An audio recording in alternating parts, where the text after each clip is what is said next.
Ethereum's merge resulted in a proof-of-work airdrop. That means you could be on the hook for tokens you didn't even want. Ethereum's merge dominated the crypto world in September with promises of quicker transaction times, improved security and a 99% reduction in energy consumption.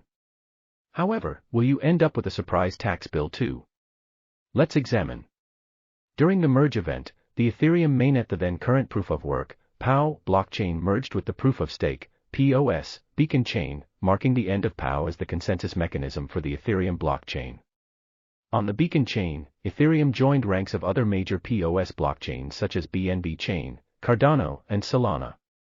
Ether, ETH, is the second largest cryptocurrency by market cap after Bitcoin, BTC, and Ethereum is the chain that has spearheaded decentralized finance, DeFi, and non-fungible token, NFT, activity.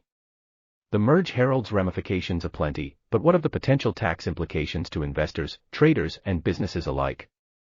It's doubtful anyone will be too pleased with a surprise tax bill, but that is, potentially, exactly what they'll get. If we take a short trip down memory lane back to Bitcoin's civil war in 2017, it eventually concluded in a split in the chain into Bitcoin and Bitcoin Cash, BCH. This event was coined, no pun intended, as a hard fork. In this instance, new BCH coins were issued to BTC holders and, as a result, this gave rise to taxable income at the fair market value upon receipt of BCH for the recipients.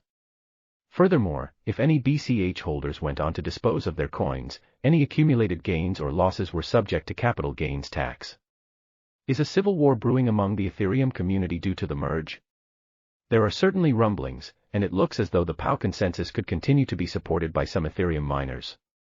This potential forked version of Ethereum already has the ticker ETHW, which stands for Ethereum PW, with ETHW continuing with the POW codebase and ETH forking to the new proof-of-stake chain. The tax implications depend on where you live, your tax residency. In the United States, the Internal Revenue Service, IRS, has not issued any specific guidance on the merge per se. However, for ETH holders who receive an equivalent airdrop of ETHW, this is beyond doubt subject to income tax, just like the BCH in 2017. The IRS does have clear guidance on this. In the United Kingdom, an airdrop of ETHW is treated differently.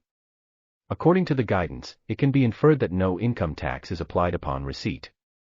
Revenue and Customs has gone one step further and provided some guidance on what it describes as a one-way transfer, citing the Ethereum mainnet to beacon chain upgrade. Its view is that Section 43 of the Taxation of Chargeable Gains Act 1992 will apply to this scenario.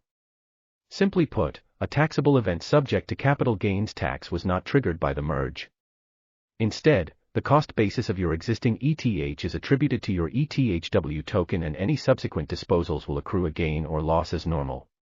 Investors and traders can stake and lock in their ETH and receive rewards. They should take a conservative approach to these rewards, even if tax guidance is unclear. For US holders, following the merge, crypto mining and staking are both subject to income tax upon receipt and capital gains tax, CGT, upon disposal.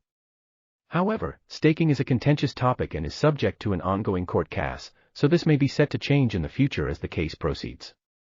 In the UK, ETH staking and mining rewards are generally miscellaneous income, less certain allowable expenses, and subject to income tax upon receipt and CGT on disposal.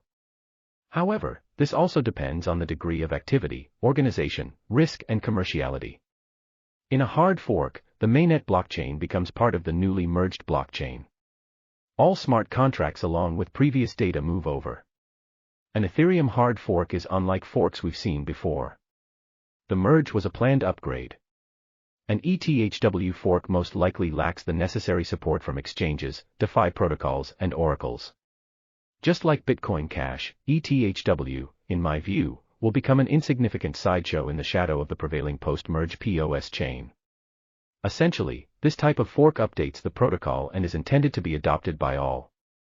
Moving from ETH, POW, to ETH 2.0, POS, token holders convert ETH on a 1:1 basis for ETH 2.0, and the original ETH gets burned in the process.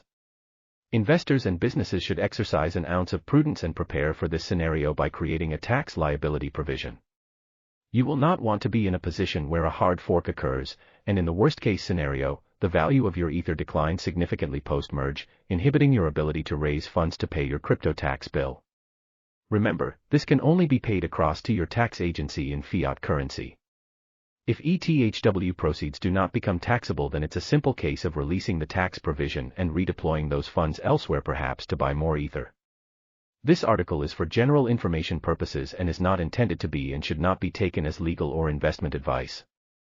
The views, thoughts, and opinions expressed here are the author's alone and do not necessarily reflect or represent the views and opinions of Cointelegraph.